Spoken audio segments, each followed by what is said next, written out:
Hello students, welcome back to the next video of Vedanta commerce. आज की इस class में हम लोग बात करने वाले हैं एक बहुत ही important chapter that is 12th class से जो रिलेटेड है, नॉट फॉर प्रॉफिट ऑर्गेनाइजेशन। अगर बात करें इस चैप्टर के इम्पोर्टेंस की एज पर मार्क्स, तो ये चैप्टर आपका 10 मार्क्स कंटेन करता है फॉर सीबीएसई स्टूडेंट्स, और बोर्ड स्टूडेंट के लिए 10 से 15 मार्क्स के बीच में क्वेश्चन पूछा जाता है। ठीक है, तो बेसिकली अगर बात करें कंटेंट की, तो चैप्टर का कंटेंट बहुत कम है, बहुत कम पढ़ाई करना है और आपको मार्क्स बहुत ज़्यादा यहाँ पे मिल रहा है। तो इस पॉइंट ऑफ व्यू से देखें तो आपके लिए ये स्कोरिंग पेपर है और साथ ही साथ बहुत आसान चैप्टर भी है ये। ठीक है, तो चलिए फिर समझते हैं कि एनपीओ क्या होता है, नॉट फॉर प्रॉफिट ऑर्गेनाइजेशन क्या होता है। अभी तक आप 11 से जो अकाउंटिंग सीख रहे हो, bank reconciliation, preparation of rectification of error, या फिर trial balance, journal entry, final account का प्रिपरेशन करते थे जिसमें trading account, P&L account and balance sheet बनाते थे। 12th क्लास में आप पार्टनरशिप का अकाउंटिंग सीखे, कंपनी का अकाउंटिंग सीखे। मगर खास बात क्या था कि ये सारे ऑर्गेनाइजेशन जो हैं ये प्रॉफिट मेकिंग के लिए काम करते हैं, है ना। आपके आपके लिए, आपके सोसाइटी में जो भी काम करते हैं ये लोग पार्टनरशिप के फॉर्म में, अगर आप बिजनेस चला रहे हो, कंपनी के फॉर्म में बिजनेस चला रहे हो, सोल प्रोप्राइटर के फॉर्म में बिजनेस चला रहे हो, ये सारे के सारे ऑर्गेनाइजेशन जो है ये प्रॉफिट मोटिव के लिए काम करते हैं। मगर बहुत सारे ऑर्गेनाइजेशन ऐसे होते हैं हमारे सोसाइटी में जो प्रॉफिट के लिए काम नहीं करती है, जैसे हॉस्पिटल, जैसे स्कूल। स्कूल की बात करें तो आपको लगता होगा कि स्कूल तो सर इतना फी कमाता है, इतना फी बच्चों से लेता है, मगर कहीं ना कहीं इसको नॉट फॉर प्रॉफिट ऑर्गेनाइजेशन के दायरे में रखा गया। तो hospital, temple, school, charitable society, sports club, है ना, ये सब जो भी हैं ये बेसिकली सोशल सर्विसेज के लिए चलाए जाते हैं और इनका मेन मोटिव होता है सर्विस रेंडर करना। ठीक है, तो हम लोग जब पार्टनरशिप की बात करते हैं तो पार्टनरशिप के बारे में पढ़े, इसका अकाउंटिंग कैसे करते हैं ये पढ़े। सोल प्रोप्राइटर क्या होता है, सोल प्रोप्राइटर का अकाउंटिंग कैसे करते हैं ये भी डिस्कस किए। कंपनी अकाउंटिंग भी हम लोग डिस्कस किए। आज की इस क्लास में हम लोग बात करने वाले हैं, शुरुआत करने वाले हैं वैसे फर्म्स की अकाउंटिंग करने के बारे में जो कि प्रॉफिट मोटिव के लिए काम नहीं करती है, जिनको हम लोग कहते हैं नॉट फॉर प्रॉफिट ऑर्गेनाइजेशन। याद होगा आपको, कॉमर्स 11 क्लास में आप पढ़े थे फाइनेंशियल स्टेटमेंट, फाइनल अकाउंट, है ना। और वो फाइनल अकाउंट में आप जानते हो कि वो दुकानदार जो सोल प्रोप्राइटर बेसिस से काम करता है वो लोग फाइनल अकाउंट प्रिपेयर करते हैं, जहां पर हम लोग बनाते थे trading account, profit and loss account and balance sheet. ठीक है, हालांकि अगर बात करें नॉट फॉर प्रॉफिट ऑर्गेनाइजेशन की, तो ये लोग प्रॉफिट के लिए तो काम नहीं करते हैं, बट ऐसा नहीं है कि इनका अकाउंटिंग नहीं होगा, इनका अकाउंटिंग करेंगे, मगर अकाउंटिंग करने का जो तरीका है वो थोड़ा डिफरेंट हो जाता है। तो नॉट फॉर प्रॉफिट ऑर्गेनाइजेशन यानी कि वैसे ऑर्गेनाइजेशन जो प्रॉफिट मोटिव के लिए काम नहीं करते हैं, उनका अकाउंटिंग करने का तरीका थोड़ा डिफरेंट होता है, और वही यहाँ पर हम लोग सीखने वाले हैं। तो बेसिकली अगर बात करें अकाउंट्स की, तो not for profit organisation receipt and payment account बनाता है, जहां पर ये बातें डिस्कस होती हैं कि कितना पैसा आया और कितना पैसा पेमेंट किए। रिसिप्ट मतलब रिसिप्ट साइड में हम लोग लिखेंगे कि कितना पैसा कहाँ से आया है, और पेमेंट साइड मतलब कि कितना पैसा किसको पेमेंट किए। फिर हम लोग यहाँ पर इनकम एंड एक्सपेंडिचर अकाउंट भी बनाते हैं। इनकम एंड एक्सपेंडिचर अकाउंट में हम लोग ये देखते हैं कि एक साल में इस ऑर्गेनाइजेशन का कितना का एक्सपेंसेस है और एक साल के अंदर में कितने का इनकम हुआ है, दोनों को कंपेयर करते हैं। और हम लोग ये देखते हैं यहाँ पे कि ऑर्गेनाइजेशन सरप्लस में है या डेफिसिट में। देखिए, एनपीओ का काम ये नहीं होता कि प्रॉफिट कमाए, बट कहीं ना कहीं ऑर्गेनाइजेशन को रन करने के लिए बहुत सारे एक्सपेंसेस होते हैं और कई सारे इनकम के सोर्स होते हैं। तो इनकम का सोर्स जो भी है और एक साल में जो भी पैसा आया है वो इनकम साइड में लिखेंगे, और एक्सपेंसेस जो भी किए हैं एक साल के अंदर में, उस ईयर से रिलेटेड जो भी एक्सपेंसेस हैं उसको हम लोग एक्सपेंडिचर साइड में लिखते हैं। तो हम लोग कंपेयर करके पता करते हैं कि सरप्लस हुआ कि डेफिसिट। सरप्लस मतलब कि हाँ, फर्म को प्रॉफिट हुआ है, और डेफिसिट मतलब फर्म को लॉस हुआ है। मतलब जितना इनकम है उससे ज्यादा का एक्सपेंसेस अगर हो जाता है तो उसको डेफिसिट बोलेंगे, और अगर इनकम ज्यादा है और एक्सपेंसेस कम है तो उसको सरप्लस बोलेंगे। और यहाँ पर बैलेंस शीट भी हम लोग बनाते हैं।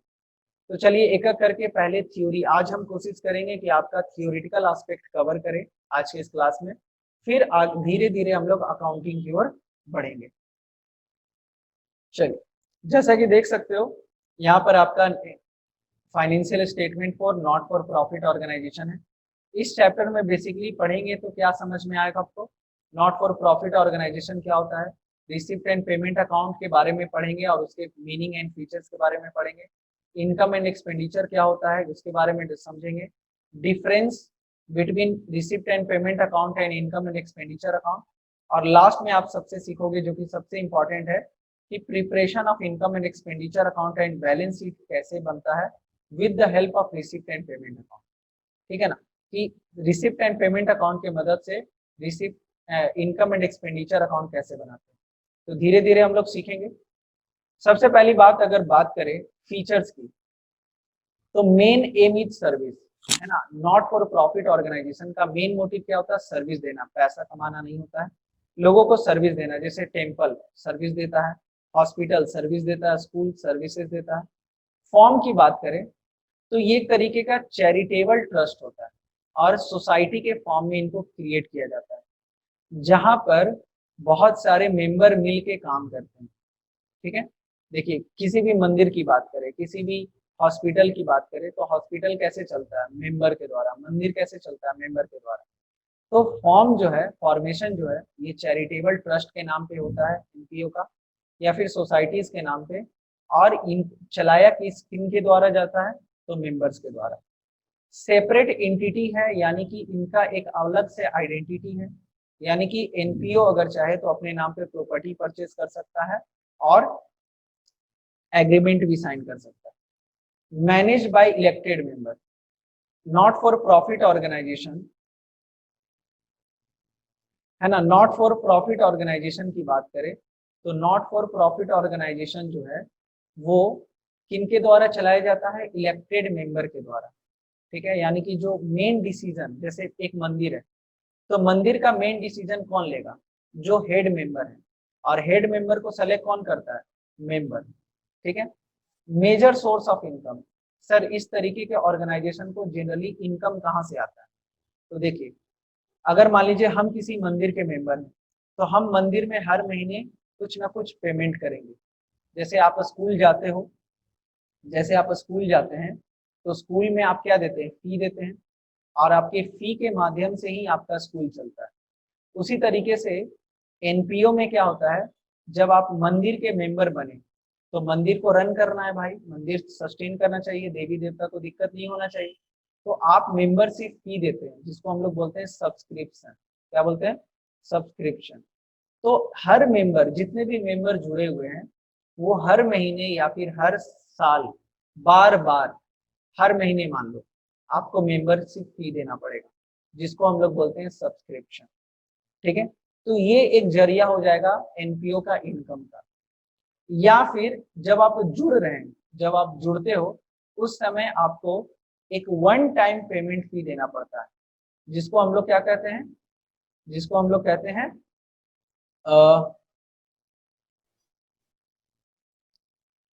है ना। तो मेंबर अगर रिकरिंग बेसिस पे बार बार अगर पेमेंट कर रहा है तो उसको हम लोग बोलते हैं सब्सक्रिप्शन। मगर जैसे मान लीजिए हम किसी मंदिर से जुड़ना चाहते हैं तो हमको एक एडमिशन चार्ज देना पड़ेगा, और उस एडमिशन चार्ज को हम बोलेंगे लाइफ मेंबरशिप फी।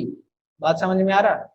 तो एक ऑर्गेनाइजेशन को, एनपीओ को, दो तरीके से इनकम होता है।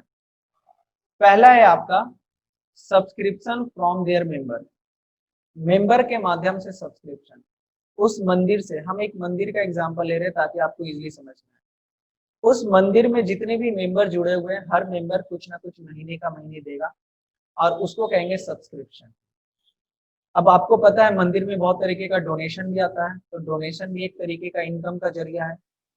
Financial assistance from government, government के द्वारा कुछ हेल्प मिल गया, और इनकम फ्रॉम इन्वेस्टमेंट। आपको पता है मंदिर के पास बहुत ज्यादा इनकम होता है और उस इनकम को मंदिर के जो इंचार्ज होते हैं, जो मेंबर होते हैं, उसको इन्वेस्ट करते हैं ताकि क्या हो, मंदिर को बेनिफिट हो।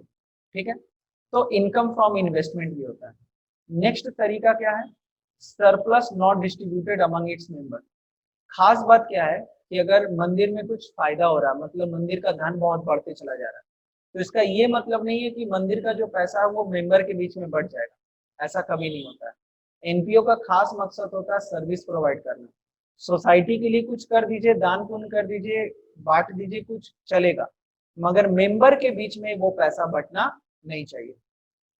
अकाउंट्स की बात करें तो इनका भी accounts, books of accounts prepare होता है, जहां पर हम लोग क्या क्या बनाते हैं, रिसिप्ट एंड पेमेंट अकाउंट बनाते हैं, इनकम एंड एक्सपेंडिचर अकाउंट बनाते हैं, एंड हम लोग बनाते हैं बैलेंस शीट। ठीक है, एंड फॉर्म्स ऑफ अकाउंट की बात करें तो वही यहाँ पे बोल रहा है, receipt and payment account, income and expenditure account and balance sheet. तो लीगल कॉम्प्लायंसेस को फुलफिल करने के लिए, लीगल नीड को फुलफिल करने के लिए हम लोग बुक्स ऑफ अकाउंट्स प्रिपेयर करते हैं, और बेसिक सा ये फंडा है। नेक्स्ट टॉपिक है आपका NPO and profit earning organisation के बीच में डिफरेंस, कि not for profit organisation and profit earning organisation के बीच में डिफरेंस है। तो मोटिव की बात करें, on the basis of motive, तो एनपीओ का मोटिव होता है सर्विस प्रोवाइड करना, मगर अर्निंग ऑर्गेनाइजेशन का मोटिव होता है अर्न प्रॉफिट। नेक्स्ट है कैपिटल वर्सेस कैपिटल फंड। अच्छा, खास बात क्या है कि देखो, मंदिर स्टार्ट करना है तो मंदिर को स्टार्ट करने के लिए भी कुछ ना कुछ पैसा लगेगा, तो यहाँ पर जो पैसा लगता है या फिर मंदिर को जो फायदा होता है वो कैपिटल फंड बन जाता है, और मेंबर लोग जो देते हैं उसको बोलते हैं लाइफ मेंबरशिप फी या फिर लेगेसी या फिर सरप्लस। मगर अगर प्रॉफिट मेकिंग ऑर्गेनाइजेशन है तो वहां पर ओनर जो पैसा लगाता है, जैसे मान लीजिए हम एक दुकान स्टार्ट कर रहे हैं, तो हम जो दुकान में पैसा लगाएंगे उसको हम बोलेंगे कैपिटल, और हम कैपिटल अकाउंट मेंटेन। पर बात करें अगर नॉट फॉर प्रॉफिट ऑर्गेनाइजेशन की, तो इस तरीके के ऑर्गेनाइजेशन में कैपिटल नहीं होता है, कैपिटल फंड होता है, या फिर लाइफ मेंबरशिप फी होता है, या फिर लेगेसी अमाउंट होता है, या फिर सरप्लस का पैसा। मंदिर को इसी तरीके से पैसा आता है। एनपीओ की बात करें तो एनपीओ क्या क्या अकाउंटिंग मेंटेन करता है, तो receipt and payment account, income and expenditure account and balance sheet. But अगर हम बात करें प्रॉफिट मेकिंग ऑर्गेनाइजेशन की, तो वो लोग मैन्युफैक्चरिंग अकाउंट बनाएंगे, ट्रेडिंग अकाउंट बनाएंगे, profit and loss account and balance sheet, जो कि आप सीख चुके हो 11th क्लास में। बात करें प्रॉफिट मेकिंग ऑर्गेनाइजेशन की, तो प्रॉफिट मेकिंग ऑर्गेनाइजेशन को जो फायदा होता है उसको हम या तो प्रॉफिट बोलते हैं या तो लॉस बोलते हैं, मगर एनपीओ के केस में जो आपको प्रॉफिट होता है उसको हम लोग क्या बोलते हैं, सरप्लस बोलते हैं, और जो लॉस होता है उसको क्या बोलते हैं, डेफिसिट बोलते हैं। ये चीज आपको ध्यान में रखना पड़ेगा, नाम चेंज हो गया बस, मतलब वही है। एंड लास्ट है डिस्ट्रीब्यूशन ऑफ प्रॉफिट। तो प्रॉफिट मेकिंग अगर ऑर्गेनाइजेशन है और किसी भी तरीके का प्रॉफिट और लॉस हो रहा है तो वो ओनर के बीच में बट जाता है। मगर बात करें एनपीओ की, तो एनपीओ में जो भी सरप्लस और डेफिसिट हो रहा है वो मेंबर के बीच में नहीं बढ़ता है, वो कैपिटल फंड में एडजस्ट हो जाता है। किस तरीके से कैपिटल फंड में एडजस्ट करते हैं वो हम लोग आगे चर्चा करेंगे। तो बेसिकली आपको समझ में आ गया कि डिफरेंस क्या है दोनों के बीच में। अच्छा, अब हम लोग सीखेंगे कि भाई कौन कौन सा अकाउंट प्रिपेयर किया जाता है। तो 3 अकाउंट प्रिपेयर करते हैं, receipt and payment account, income and expenditure account and balance sheet. आज के क्लास में हम कोशिश करेंगे कि आपको ये दोनों एक्सप्लेन कर दे अच्छे से, रिसिप्ट एंड पेमेंट अकाउंट क्या होता है और इनकम एंड एक्सपेंडिचर अकाउंट क्या होता है। ठीक है, देखिए basically receipt and payment account की बात करें, शॉर्ट में आपको बताते हैं। रिसिप्ट एंड पेमेंट अकाउंट में 2 साइड होता है, एक होता है रिसिप्ट साइड और एक होता है पेमेंट साइड। ये जो अकाउंट है ये कैश बेसिस पे बनता है। किस बेसिस पे बनता है, कैश बेसिस पे। यानी कि अगर पैसा आ रहा है तो रिसिप्ट साइड में लिखेंगे, और है ना, पैसा आ रहा है तो रिसिप्ट साइड में, और अगर किसी को पेमेंट कर रहे हैं तो वो पेमेंट साइड में लिखेंगे। इट डजेंट मैटर कि कौन से ईयर से वो रिलेट करता है, आपको पैसा आ रहा है आप रिसिप्ट साइड में लिखोगे, और पेमेंट कर रहे हो पेमेंट साइड में लिखोगे। दो साइड होता है, receipt side and payment side, बस सिंपल सा बात है। तो नेचर ऑफ अकाउंट की बात करें तो देखिए, ये जो अकाउंट है ये आपका चूंकि कैश बेसिस पे बनता है, और कैश से रिलेटेड अकाउंट कौन सा अकाउंट होता है, रियल अकाउंट होता है। इसलिए रिसिप्ट एंड पेमेंट अकाउंट जो है, रिसिप्ट एंड पेमेंट अकाउंट जो है वो कौन सा अकाउंट होता है, रियल अकाउंट होता है। ये याद रखने वाली बात है, एग्जाम में आपसे पूछा जाता है कि रिसिप्ट एंड पेमेंट अकाउंट कौन सा अकाउंट है, तो आप क्या बताओगे, रियल अकाउंट। ठीक है, चलिए। तो सिंपल सा बात है, नेचर ऑफ अकाउंट की बात करें तो nature of account receipt and payment account कौन सा अकाउंट है, रियल अकाउंट। खास बात क्या होती है, it start with opening balance and and with closing balance. देखिए, कहने का मतलब जैसे जब आप रिसिप्ट एंड पेमेंट अकाउंट बनाते हो तो ये टी शेप का होता है, रिसिप्ट साइड इधर लिखते हैं एंड पेमेंट साइड इधर लिखते हैं। ठीक है, रिसिप्ट एंड पेमेंट का जो स्टार्टिंग होगा वो आपका पिछले महीने का, देखिए हर महीने या फिर हर साल प्रिपेयर होता है, मान लीजिए एक साल के बाद प्रिपेयर कर रहे हैं, तो पिछले साल अगर अकाउंटिंग किए होंगे तो ऐसा नहीं है कि पूरा का पूरा कैश खत्म हो गया होगा, कुछ ना कुछ कैश बचा हुआ जरूर होगा। तो उस कैश को आप क्या करोगे, अगले महीने अगले साल ट्रांसफर करोगे। तो रिसिप्ट एंड पेमेंट अकाउंट का जो शुरुआत होता है वो कैश बैलेंस से शुरुआत होता है, और एंट्री होगा बाय टू बैलेंस बीडी, है ना, कैश में कितना है और बैंक में कितना है। अब मान लीजिए कैश में 10,000 रुपया और बैंक में 5,000 रुपया, इसका ये मतलब है कि इस एनपीओ का पिछले साल जब अकाउंटिंग किए थे तो कैश कितना बचा हुआ था, 10,000, और बैंक में कितना बचा हुआ था, 5,000, उसको अगले साल ट्रांसफर किए। फिर इस साल जितना भी पैसा आएगा रिसीप्ट साइड में लिखेंगे, और जहां जहां पेमेंट करेंगे पेमेंट साइड में लिखते चले जाएंगे। लास्ट में खुद खुद फिर से कुछ पैसा बचेगा और उसके लिए टर्म यूज करेंगे बाय बैलेंस सीडी। ठीक है, बाय बैलेंस सीडी यूज करेंगे, और कैश में जितना पैसा बचा हुआ है, बैंक में जितना पैसा बचा हुआ है, उसको आप यहाँ पे लिख दोगे। तो तुम देख रहे हो कि ये अकाउंट का शुरुआत पिछले साल के कैश से शुरू हो रहा है और एंड किससे हो रहा है, इस साल का बचा हुआ कैश से। तो आप कह सकते हैं इस अकाउंट का शुरुआत जो है ओपनिंग बैलेंस से होता है और क्लोजिंग बैलेंस से एंड होता है। नेक्स्ट क्या कह रहा है, nature of item recorded in debit side. तो डेबिट साइड में हम लोग क्या लिखते हैं, तो जो भी पैसा आ रहा है वो डेबिट साइड में लिखते हैं, और क्रेडिट साइड में क्या लिखते हैं, जो भी पेमेंट कर रहे हैं, कोई भी पेमेंट हो रहा है, तुम किसी भी तरीके का खर्च कर रहे हो, कोई भी पेमेंट कर रहे हो, वो कहाँ जाएगा, क्रेडिट साइड में, और जो भी पैसा आ रहा है वो कहाँ जाएगा, डेबिट साइड में। नेक्स्ट पॉइंट क्या कह रहा है, closing balance of the account shown in the closing balance of cash in hand and cash at bank. Closing balance कहाँ शो करते हैं, जैसे मान लीजिए एक साल बिजनेस किए, एक साल एनपीओ चलाए, साल के एंड में कुछ पैसा बच गया, तो उस पैसा का आपको एंट्री करना पड़ेगा, तो वो भी कहाँ जाता है, रिसिप्ट एंड पेमेंट अकाउंट में ही जाता है। Non cash item are not recorded, कहने का मतलब वैसा ट्रांजेक्शन जो कैश से रिलेटेड नहीं है, जैसे मान लीजिए वर्कर को हम काम करवा लिए पर पैसा नहीं दिए, तो जब पैसा का ट्रांजेक्शन ही नहीं हुआ तो उसका एंट्री भी रिसिप्ट एंड पेमेंट में नहीं करेंगे। हम मान लीजिए सामान उधार खरीद लिए, तो जो सामान उधार खरीदे हैं पैसा तो नहीं दिए हैं, तो रिसिप्ट एंड पेमेंट में एंट्री इसका नहीं होगा। ठीक है, और मेन पर्पस क्या होता है इस अकाउंट का, तो मेन पर्पस यही होता है कि आप ये पता करें कि कितना का पैसा आया है, किस नाम पे पैसा आया है और कहाँ कहाँ पैसा गया है।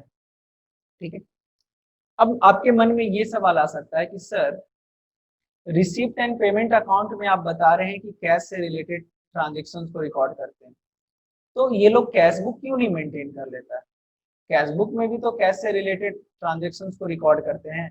आप बताए थे 11 क्लास में कैश बुक पढ़ाए थे, और कैश बुक में आप बताए थे कि कैश से रिलेटेड ट्रांजेक्शन्स को रिकॉर्ड करते हैं, तो ये लोग को कैश बुक मेंटेन कर लेना चाहिए था, रिसिप्ट एंड पेमेंट अकाउंट क्यों मेंटेन कर रहा है। तो देखिए दोनों के बीच में डिफरेंस क्या है, तो आपको समझ में आ जाएगा। सबसे पहली बात, it is prepared on the basis of cash book. Receipt and payment account बनाते ही हैं हम लोग कैश बुक के हिसाब से, यानी कि एनपीओ को कैशबुक भी बनाना पड़ता है, और कैशबुक की मदद से क्या बनता है, रिसिप्ट एंड पेमेंट। मगर आपको यहाँ पे क्वेश्चन में कैशबुक बनाने के लिए नहीं देगा। अच्छा, मगर कैशबुक की बात करें तो कैशबुक की कौन से बेसिस पे बनता है, कैश बेसिस पे, और कैश जो आया और कैश जो पेमेंट किए उसके बारे में यहाँ पे लिखते हैं। ठीक है, तो पहला पॉइंट आपको हम क्या बताएं कि receipt and payment account cashbook के मदद से ही बनता है ना। Receipt and payment account cashbook की मदद से ही बनता है, और कैशबुक जो है वो कैश कितना आया और कैश कितना गया इसकी मदद से बनता है। ठीक है, दूसरा पॉइंट क्या कह रहा है, it is prepared at the end of the accounting year. ठीक है, हम लोग रिसिप्ट एंड पेमेंट कब बनाते हैं, जब अकाउंटिंग ईयर कंप्लीट हो जाता है उसके बाद। ठीक है, मगर कैशबुक जो है वो डेली बेसिस पे बनता है, और आपको याद होगा कि कैशबुक में हम लोग डेट भी ही लिखते थे, डेट का कॉलम, मगर रिसिप्ट एंड पेमेंट अकाउंट में डेट का कॉलम नहीं होता है। ठीक है, नेक्स्ट क्या है, it is merely summary of cash book needed to be the part of double entry system. अच्छा, it is not deemed to be the part of double entry system, है ना। रिसिप्ट एंड पेमेंट अकाउंट की बात करें तो ये just एक summary है कैश का, कि कैश कहां से आया और कैश कहां गया। डबल एंट्री का कॉन्सेप्ट जनरली इसमें फॉलो नहीं होता है, कैश बेसिस का कॉन्सेप्ट फॉलो होता है, मगर कैश बुक में आप डबल एंट्री सिस्टम फॉलो करते हैं। ठीक है, तो ये एक डिफरेंस है। नेक्स्ट आपका पॉइंट है debit side and credit side. It has, यहाँ पर डेबिट क्रेडिट के जगह पे क्या होता है, receipt side and payment side. यानी कि जो भी पैसा आएगा उसको डेबिट में लिखेंगे, और जो भी पेमेंट करेंगे वो क्रेडिट में लिखेंगे। तो हम लोग जनरली देखोगे तुम अकाउंट में, रिसिप्ट एंड पेमेंट अकाउंट जब आप बनाते हो तो डेबिट क्रेडिट नहीं लिखते हो, रिसिप्ट लिखते हो और पेमेंट लिखते हो। मगर कैशबुक जब आप बनाते हैं तो आपको याद होगा debit side and credit side होता था, 11 क्लास में ये सीखे थे। बात करें लेजर फॉलियो की, तो लेजर फॉलियो को कॉलम यहाँ पे नहीं होता है, क्योंकि हम लोग रिसिप्ट एंड पेमेंट अकाउंट से लेजर पोस्टिंग नहीं करते, मगर कैशबुक से हम लोग लेजर का पोस्टिंग करते हैं। इसलिए यहाँ पर लेजर का फॉलियो होता है, लेजर पेज नंबर लिखना पड़ता है, मगर रिसिप्ट एंड पेमेंट में लेजर का फॉलियो अकाउंट कॉलम नहीं होता है। और लास्ट क्या है, इंस्टीट्यूशन। रिसिप्ट एंड पेमेंट कौन बनाता है, एनपीओ बनाता है, नॉट फॉर प्रॉफिट ऑर्गेनाइजेशन बनाता है। यानी कि वो ऑर्गेनाइजेशन जो प्रॉफिट मोटिव के लिए काम नहीं कर रहा है, वो ऑर्गेनाइजेशन क्या बनाती है, NPO receipt and payment account बनाती है। पर जो ऑर्गेनाइजेशन प्रॉफिट मेकिंग के लिए काम करता है वो ऑर्गेनाइजेशन क्या बनाता है, कैश बुक बनाता है। ठीक है, तो ये आपका बेसिक सा डिफरेंस था cash book and receipt and payment account.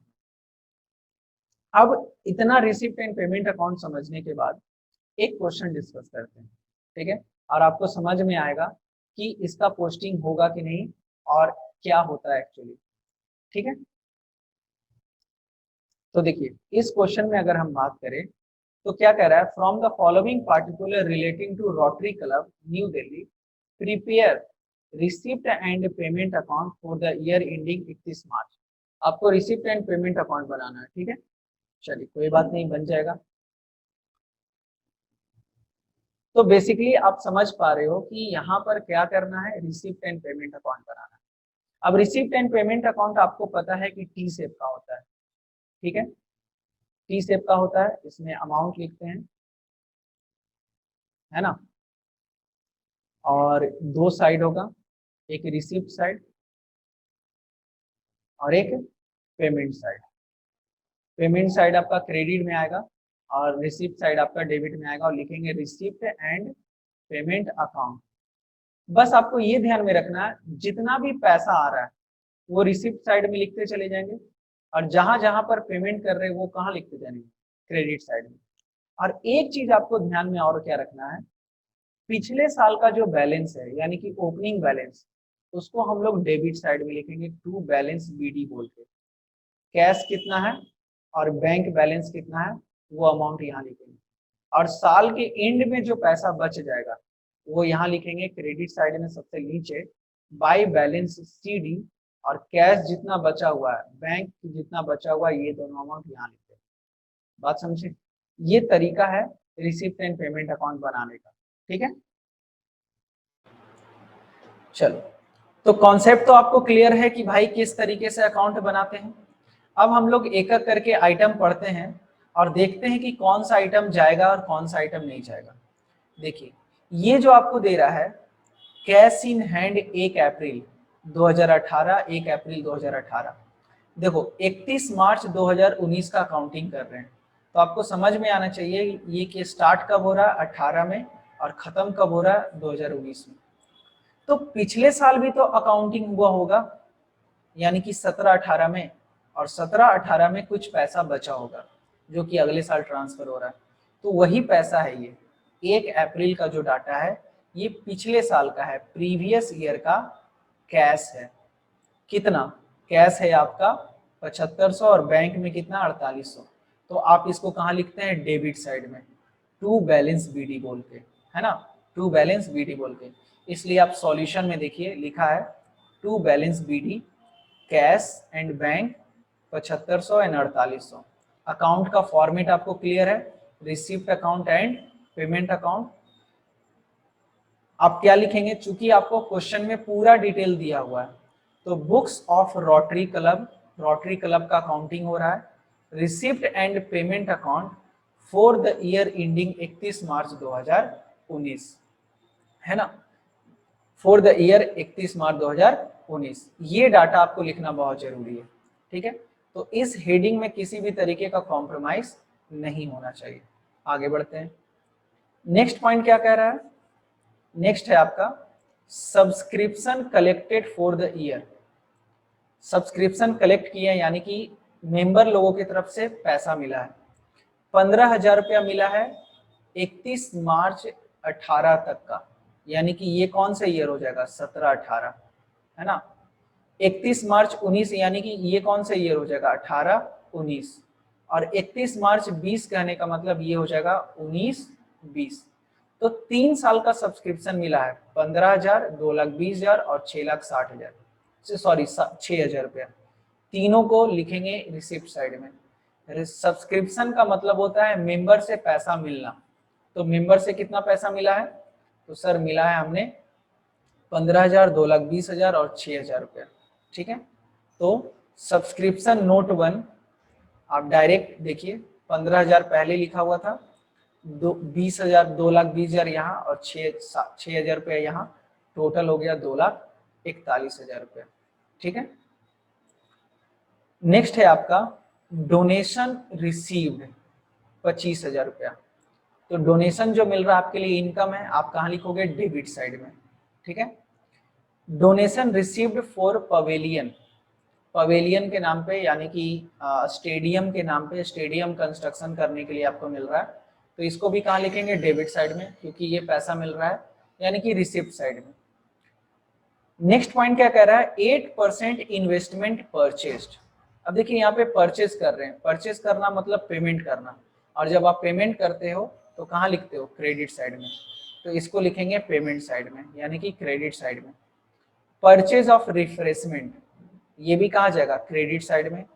Rent paid, payment कर रहे हो, ये भी जाएगा क्रेडिट साइड में। इंट्रेंस फी रिसीव्ड, इंट्रेंस का पैसा मिल रहा है, तो इंट्रेंस फी जो मिल रहा है, तो मिलना एक तरीके की इनकम है, तो ये डेबिट साइड में जाएगा। ऑनरियम टू सेक्रेटरी, इसका मतलब समझेंगे जरा। नेक्स्ट पॉइंट क्या है, ऑनरियम टू सेक्रेटरी। अब देखिए क्या होता है, इस तरीके के संस्था में जहाँ पर प्रॉफिट मेकिंग के लिए काम नहीं होता, वहाँ पे सेक्रेटरी लोग होते हैं, डीन होते हैं, और उनके रिस्पेक्ट में, उन लोग जो अच्छा काम करते हैं उनके रिस्पेक्ट में कुछ उनके लिए खर्च किया जाता है, उनको अवार्ड दिया जाता है। तो ऑनरियम टू सेक्रेटरी जनरली मतलब कि सेक्रेटरी के लिए उनके रिस्पेक्ट में कुछ खर्च करना, तो ये एक तरीके का एक्सपेंस है, और एक्सपेंस है तो इसको कहाँ लिखेंगे क्रेडिट साइड में। इंटरेस्ट ऑन इन्वेस्टमेंट, 8% इन्वेस्टमेंट, हम जो इन्वेस्टमेंट किए हैं ये वाला, इस पे इंटरेस्ट मिला है, तो इंटरेस्ट जो मिलेगा उसमें पैसा आपको रिसीव होगा, तो इसको कहाँ लिखेंगे डेबिट साइड में। फर्नीचर परचेस किए हो तो पेमेंट कर रहे हो क्रेडिट साइड। ओल्ड फर्नीचर बेच रहे हैं, तो पुराना फर्नीचर बेचे हैं, फर्नीचर था 6,000 का, बेचे कितना में हो 4,000 रुपये में, तो ये आपके लिए क्या हो जाएगा, एक तरीके का रिसिप्ट। और रिसिप्ट है तो ये कहाँ जाएगा, डेबिट साइड में। फर्नीचर बेच रहे हैं तो फर्नीचर बेच के जो भी पैसा आएगा वो कहाँ आएगा, रिसिप्ट साइड में। नेक्स्ट है आपका स्पोर्ट्स मटेरियल। स्पोर्ट्स मटेरियल जो परचेज कर रहे हैं, परचेज है तो कहाँ जाएगा, debit side. Refreshment, sale of refreshment, sale of refreshment मतलब रिफ्रेशमेंट बेचकर पैसा आया, ठीक है। तो स्पोर्ट्स मटेरियल जो परचेज किए हैं ये क्रेडिट साइड में जाएगा, और रिफ्रेशमेंट बेच के जो पैसा आ रहा है ये कहाँ जाएगा, डेबिट साइड में। सैलरी एंड वेजेस जो पेमेंट कर रहे हैं ये क्रेडिट साइड में जाएगा। Sports equipment expenses including unpaid expenses. अब थोड़ा इस पॉइंट को समझिए, बहुत अच्छा पॉइंट है ये, देखिए क्या कह रहा है। स्पोर्ट्स एक्सपेंसेस के नाम पे टोटल खर्च कितना है, 25,000, मगर इसमें एक पॉइंट लिख रहा है, इंक्लूडिंग अनपेड एक्सपेंसेस 5,000 रुपया। इसका क्या मतलब है, इसका ये मतलब है टोटल स्पोर्ट्स एक्सपेंसेस का खर्च है 25,000 रुपया। टोटल कितना खर्च है, 25,000, जिसमें कि 5,000 रुपया अनपेड है। अनपेड कहने का मतलब पेमेंट नहीं किए, तो 5,000 अगर नहीं पे किए तो बचा हुआ है कितना है, 20,000। 20,000 आप पे किए, बात को समझिए। स्पोर्ट्स के नाम पे खर्च हुआ है 25,000, मतलब बिल कितने का बना है, 25,000 का, जिसमें 5,000 आप नॉट पेड है, नॉट पेड। तो यानी कि पे कितना किए, पे किए हैं आपका 20,000 रुपया, और आप जितना पे करते हो उतना ही एंट्री होता है। यानी कि इस केस में आपको थोड़ा ध्यान देना पड़ेगा, 25,000 तो दे रहा है, मगर 5,000 माइनस करके 20,000 रुपया आप पेमेंट साइड में लिखेंगे, पेमेंट साइड में लिखेंगे स्पोर्ट्स एंड एक्सपेंसेस के नाम पे, ठीक है।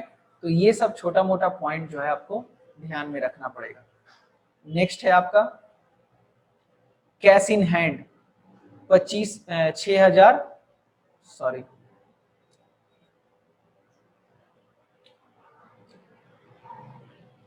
यहां पर डाटा थोड़ा सा गड़बड़ जा रहा है। डेप्रिसिएशन ऑन फर्नीचर, तो फर्नीचर खरीदे हैं क्या, देखो तो फर्नीचर तो कहीं खरीदे, हाँ फर्नीचर खरीदे हैं। फर्नीचर कितने का खरीदे, 20,000 रुपए का। अब देखिए फर्नीचर खरीदे हैं 20,000 का, अब उस पे कह रहा है डेप्रिसिएशन चार्ज करिए, कितने परसेंट के हिसाब से, 10% के हिसाब से। तो देखो होता तो है 20,000 का 10% 2,000 रुपया, ठीक है, मगर इसका एंट्री नहीं होगा। क्यों नहीं होगा, क्योंकि जब आप डेप्रिसिएशन चार्ज करते हैं तो इसके लिए किसी को आप पेमेंट नहीं करते हैं। तो जब कैश का लेन देन ही नहीं हो रहा है ना, तो आप किसी को पेमेंट ही नहीं कर रहे हैं तो इसका एंट्री नहीं होगा। यानी कि डेप्रिसिएशन वगैरह जो आपको दे देता है, क्योंकि उसमें कैश के टर्म में ट्रांजेक्शन नहीं होता है, इसलिए इसका एंट्री यहाँ पे नहीं होगा। और कैश आपके पास कितना बचा हुआ है, 6,200 रुपया। चलिए, तो जो कैश बचा हुआ है वो कहाँ लिखते हैं, क्रेडिट साइड में लिखते हैं। तो देखिए ये यहाँ पर लिख दिए, क्रेडिट साइड में कैश कितना है, 6,200 रुपया। अब यहाँ पे करेंगे क्या, थोड़ा सा बैलेंसिंग करेंगे। आपका जो डेबिट का आइटम है, डेबिट का आइटम क्या है, 7,500, 48,000, 2,41,000, 25,000, 2,18,000, 90,000। तो टोटल जोड़े तो आपका वैल्यू कितना आया, 5,82,500। क्रेडिट साइड में जब आप जोड़ोगे सारे आइटम को तो कुछ अमाउंट जो है वो घटेगा, ये आप जोड़ेंगे तो इतना, तो कुछ अमाउंट जो है घट रहा है, और वो अमाउंट कितना घट रहा है, 1,54,300। तो ये जो अमाउंट है ये आपका एक्चुअली में बैलेंसिंग फिगर है। तो ये कैलकुलेट कैसे किए, तो ये जो टोटल अमाउंट है ये, इसको जोड़े तो टोटल आपका कितना आया, 5,82,500, ठीक है। और ये जो आपका यहाँ तक का अमाउंट है इसको जोड़ें और इसमें से माइनस किए तो ये आपका बैलेंसिंग फिगर आ गया 1,54,300, जिसको हम क्या बोलेंगे, बैंक बैलेंस। अब बैंक बैलेंस कितना है आपका, है बैंक बैलेंस है 50 1,54,300। तो basically receipt and payment account कैसे बनाया जाता है इसका एक ओवर आइडिया देखें, और हम यहाँ पर ये समझें कि भाई रिसिप्ट एंड पेमेंट के केस में उसी का एंट्री करते हैं। अगर रिसिप्ट हो रहा है तो उसको डेबिट साइड में लिखेंगे, और अगर पे कर रहे हैं तो उसको क्रेडिट साइड में लिखेंगे। पर कुछ कुछ एक्सपेंसेस ऐसे होते हैं जो कैश में नहीं होता है, जैसे डेप्रिसिएशन, तो इसका एंट्री नहीं होगा। अगर कुछ उधार है, कुछ आउटस्टैंडिंग है, तो इसका भी एंट्री नहीं होगा। तो आपको बस ये देखना था यहाँ पर कि भाई कैश में लेन देन हो रहा है कि नहीं। अगर लेन देन हो रहा है तो लिखेंगे, अदरवाइज नहीं लिखेंगे। ठीक है, चलिए ये तो हो गया। नेक्स्ट आप एक छोटा सा और अकाउंट देख लेते हैं, इनकम एंड एक्सपेंडिचर अकाउंट, और आज के क्लास का ये लास्ट टॉपिक रहेगा। इनकम एंड एक्सपेंडिचर अकाउंट क्या होता है? तो देखिए, आप जब एनपीओ का अकाउंटिंग करते हैं तो रिसिप्ट एंड पेमेंट अकाउंट बनाते हैं, ये तो आप सीख लिए। अब सीखने वाले हैं इनकम एंड एक्सपेंडिचर अकाउंट। तो इनकम एंड एक्सपेंडिचर अकाउंट की बात करें तो ये एक तरीके का नॉमिनल अकाउंट है, नॉमिनल अकाउंट है। चलिए बहुत अच्छी बात है। और नॉमिनल अकाउंट में हम लोग क्या करते हैं, सारे एक्सपेंसेस को डेबिट करते हैं और सारे इनकम को क्या करते हैं, क्रेडिट करते हैं, पहली बात। दूसरा क्या होगा कि ये कौन से बेसिस पे बनता है, तो ये जो बनता है ये कैश बेसिस पे बनता है। किस बेसिस पे बनता है? कैश बेसिस पे बनता है, सॉरी एक्रूअल बेसिस पे बनता है। आप जो अकाउंटिंग करते हैं वो दो बेसिस होता है, cash basis and accrual basis. तो रिसिप्ट एंड पेमेंट जो बनाते हैं वो कैश बेसिस पे बनाते हैं, इसलिए तुम देख रहे थे कैश में लेन देन हो रहा था तो एंट्री कर रहे थे, अदरवाइज नहीं कर रहे थे। मगर इनकम एंड एक्सपेंडिचर जो है वो एक्रूअल बेसिस पे बनता है, और एक्रूअल बेसिस कहता है only current year, only current year से रिलेटेड आइटम का एंट्री होगा, आइटम का एंट्री होगा। बात समझे? और कुछ नहीं। जैसे मान लीजिए आप को वर्कर को पेमेंट करना था, वर्कर को पेमेंट करना था, ठीक है। तो वर्कर आपके पास आया, बोला मालिक पैसा दीजिए। बोले ठीक है भाई, आपको मंदिर में काम किए हो तो पैसा तो मिलेगा। तो वर्कर बोला सर 2018 में काम किए थे तो 2018 का मेरा बाकी था 10,000 रुपया, वो दे दीजिए। और इस साल जो 2019 चल रहा है इसमें हम टोटल काम किए 1,20,000 का, वो दे दीजिए। तो टोटल आप हमको 1,30,000 दे दिए। तो पेमेंट हम कितना किए? 1,30,000। तो पेमेंट जब रिसिप्ट एंड पेमेंट अकाउंट बनाएंगे तो वहां पे पेमेंट साइड में 1,30,000 ही लिखेंगे। मगर चूंकि इनकम एंड एक्सपेंडिचर में जब एंट्री करेंगे इसी चीज का, तो हम लोग ये देखेंगे कि करेंट ईयर का कौन है और करेंट ईयर है कौन सा। तो 2019 का अकाउंटिंग कर रहे तो 2019 जो है वो करेंट ईयर हो जाएगा। और 2019 में आप पेमेंट कितने का कर रहे हो? 2019 का खर्च कितने का है? 1,20,000 का। तो रिसिप्ट एंड पेमेंट अकाउंट में वेजेस के नाम पे आप 1,30,000 लिखोगे, मगर इनकम एंड एक्सपेंडिचर अकाउंट में कितना लिखोगे? 1,20,000। क्यों? क्योंकि 10,000 रुपया जो है वो किससे रिलेटेड है? पिछले साल से रिलेटेड है। और हम लोग इनकम एंड एक्सपेंडिचर अकाउंट में सिर्फ करेंट ईयर से रिलेटेड आइटम का एंट्री करते हैं। तो अभी जो हम लोग डिस्कस किए रिसिप्ट एंड पेमेंट अकाउंट के बारे में and income and expenditure account के बारे में, उसके आधार पे एक छोटा सा डिफरेंस देख लेते हैं। ठीक है, देखिए क्या कह रहा है। सबसे पहला पॉइंट कह रहा है नेचर। तो रिसिप्ट एंड पेमेंट जो है ये कैश बुक के हिसाब से बनता है, but income and expenditure account जो है वो किसके हिसाब से बनता है? प्रॉफिट एंड लॉस अकाउंट की तरह हिसाब से बनता है। ठीक है, हम लोग ये कोशिश करना चाहते हैं यहाँ पे इनकम एंड एक्सपेंडिचर में कि फर्म को प्रॉफिट हुआ कि लॉस, और प्रॉफिट को बोलते हैं सरप्लस और लॉस को बोलते हैं डेफिसिट, है ना। चलिए ये एक पॉइंट है। नेक्स्ट क्या कह रहा है? साइड। साइड की बात करें तो डेबिट साइड में यहाँ रिसिप्ट को लिखते हैं और क्रेडिट साइड में यहाँ पे किसको लिखते हैं? पेमेंट को, रिसिप्ट एंड पेमेंट को में। मगर इनकम एंड एक्सपेंडिचर में डेबिट साइड में क्या लिखते हैं, एक्सपेंस, और क्रेडिट साइड में क्या लिखते हैं, इनकम और गेन को, क्योंकि ये नॉमिनल अकाउंट है और आपको याद है debit all the expenses and losses, credit all the income and gain. Types of account, तो एक रियल अकाउंट है और एक कौन सा अकाउंट है, नॉमिनल अकाउंट है, ठीक है। ओपनिंग बैलेंस की बात करें तो ये जो स्टार्ट होता है वो आपका कैश बैलेंस से स्टार्ट होता है, ठीक है। मगर रिसिप्ट एंड पेमेंट की बात करें, रिसिप्ट एंड पेमेंट की बात करें तो ये आपका किसी भी बैलेंस से स्टार्ट नहीं होता है। जहां पे एक्सपेंसेस हुआ डेबिट साइड में लिखेंगे, इनकम हुआ क्रेडिट साइड में लिखेंगे। पिछले साल का डाटा से यहाँ पे कोई मतलब नहीं होता है। क्लोजिंग बैलेंस की बात करें तो यहाँ पर बैंक ओवरड्राफ्ट, कैश में अगर बचा हुआ है, बैंक बैलेंस बचा हुआ है तो वो लिखाता है। मगर इनकम एंड एक्सपेंडिचर में जो क्लोजिंग बैलेंस आता है वो या तो सरप्लस आएगा या तो डेफिसिट आएगा। अच्छा, अगर बैलेंसिंग फिगर डेबिट साइड में आ रहा है तो वो होगा सरप्लस, और अगर क्रेडिट साइड में आ रहा है तो वो क्या हो जाता है, डेफिसिट। तो बैलेंसिंग फिगर देखना है कि डेबिट में आ रहा है कि क्रेडिट में आ रहा है। अगर डेबिट में आ रहा है तो सरप्लस और क्रेडिट साइड में आ रहा है तो डेफिसिट। नेक्स्ट आइटम क्या है आपका, नेचर ऑफ आइटम। तो यहां पर हम लोग रिसिप्ट, हम लोग capital receipt and capital payment, revenue payment दोनों का एंट्री करते हैं, है ना। बट यहां पर अगर बात करें record income and expenditure only revenue nature, मतलब इनकम एंड एक्सपेंडिचर अकाउंट में देखिए रिसिप्ट दो तरीके का होता है और एक्सपेंडिचर भी दो तरीके का होता है, कैपिटल रिसिप्ट, रेवेन्यू रिसिप्ट। तो कैपिटल नेचर के आइटम का भी एंट्री होता है रिसिप्ट एंड पेमेंट में और रेवेन्यू नेचर का भी होता है।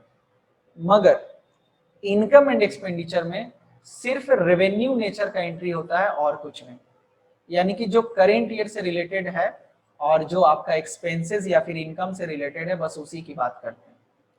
Period of income and expenses, तो यहां पर it record all the receipt and payment made during the year whether they are related to current year or next year। Receipt and payment में क्या होता है, हम ये नहीं देखते हैं कि पेमेंट कर रहे हैं तो कौन से ईयर का पेमेंट कर रहे हैं, बस पेमेंट किए हैं एंट्री कर देंगे, पैसा आया है रिसिप्ट साइड में लिख देंगे। मगर इनकम एंड एक्सपेंडिचर में ऐसा नहीं होता। इनकम एंड एक्सपेंडिचर में हम लोग ये देखते हैं कि वो करेंट ईयर से बिलोंग करता है कि नहीं। अगर करेंट ईयर से बिलोंग करता है तो लिखेंगे, अदरवाइज नहीं लिखेंगे। एडजस्टमेंट की बात करें तो यहाँ पर कोई एडजस्टमेंट नहीं होता है, मगर यहाँ पर एडजस्टमेंट होता है। सर एडजस्टमेंट मतलब जैसे देखो, हम मान लीजिए वेजेस दिए हैं, वेजेस दिए हैं जो अभी एग्जांपल लिए थे 2018 का 10,000 रुपया दिए हैं और 2019 चल रहा है और 2019 का दिए हैं 1,20,000 रुपया, तो टोटल 1,30,000 दिए हैं। तो payments, receipt and payment account जब बनाएंगे तो पेमेंट साइड में 1,30,000 लिख देंगे तुरंत, ठीक है। मगर इनकम एंड एक्सपेंडिचर की जब बात करेंगे तो जो करेंट ईयर से रिलेटेड है सिर्फ उसी को लिखेंगे, यानी कि यहाँ पर हम क्या कर रहे हैं, एडजस्टमेंट कर रहे हैं, ठीक है। एडजस्टमेंट कर रहे हैं कि भाई जो करेंट ईयर से रिलेटेड है बस उसी का एंट्री होगा, अदरवाइज नहीं होगा, ठीक है। एंड बात करें बैलेंस शीट की, ठीक है, तो it need not necessarily to be accompanied by the balance sheet. Balance sheet से रिलेट करने का कोई जरूरत नहीं है। मगर जब इनकम एंड एक्सपेंडिचर अकाउंट बनाते हैं तो यहाँ पर अकम्पेनी करना पड़ता है, मतलब आपको मैच करना पड़ता है बैलेंस शीट के हिसाब से। मतलब जब आप रिसिप्ट एंड पेमेंट अकाउंट बनाते हैं तो बैलेंस शीट को ध्यान में नहीं रखते हैं, बस हम क्या ध्यान में रखते हैं, रिसिप्ट साइड और पेमेंट साइड, ठीक है। पैसा आया है पेमेंट में लिखेंगे, रिसिप्ट पैसा, सॉरी पैसा आया है रिसिप्ट में लिखेंगे, पेमेंट कर रहे हैं पेमेंट साइड में लिखेंगे। पर इनकम एंड एक्सपेंडिचर अकाउंट हम जब बनाते हैं तो साथ ही साथ हम लोग बैलेंस शीट को भी मेंटेन करते हैं, यानी कि अगर वैसा इनकम जो जनरेट हो चुका है पर मिला नहीं है तो वो इनकम एंड एक्सपेंडिचर में भी जाएगा और बैलेंस शीट में भी जाएगा। तो एक्चुअली होता क्या है कि जब आप इनकम एंड एक्सपेंडिचर अकाउंट बनाते हो तो बैलेंस शीट का भी ट्रांजेक्शन को इफेक्ट को ध्यान में रखते हैं, ये वाली बात है। बात क्लियर है? नेक्स्ट, तो बेसिकली अगर हम बात करें, ये प्रॉफिट एंड लॉस अकाउंट, ये डिफरेंस आप देख लीजिएगा, ये एकदम इजी है, इसमें आपको प्रॉब्लम नहीं होगा। तो बेसिकली आपको बात करें तो आज के क्लास में हम लोग डिस्कस किए कि रिसिप्ट एंड पेमेंट अकाउंट क्या होता है, एनपीओ के बेसिक फीचर्स के बारे में समझें, और इनकम एंड एक्सपेंडिचर अकाउंट क्या होता है ये हम लोग समझे। ठीक है, कल हम लोग इनकम एंड एक्सपेंडिचर से थोड़ा आगे बढ़ेंगे। इंडोमेंट फंड क्या होता है, सब्सक्रिप्शन क्या होता है, लाइफ मेंबरशिप फी क्या होता है, और इसको विस्तार रूप से चर्चा करेंगे। लेगेसी क्या होता है, डोनेशन क्या होता है, जनरल डोनेशन क्या होता है, स्पेसिफिक डोनेशन क्या होता है, ये हम लोग चर्चा करेंगे। यानी कि फिलहाल आज के क्लास में बस इतना ही, आगे हम लोग नेक्स्ट वीडियो में चर्चा करेंगे। Till then, thank you so much.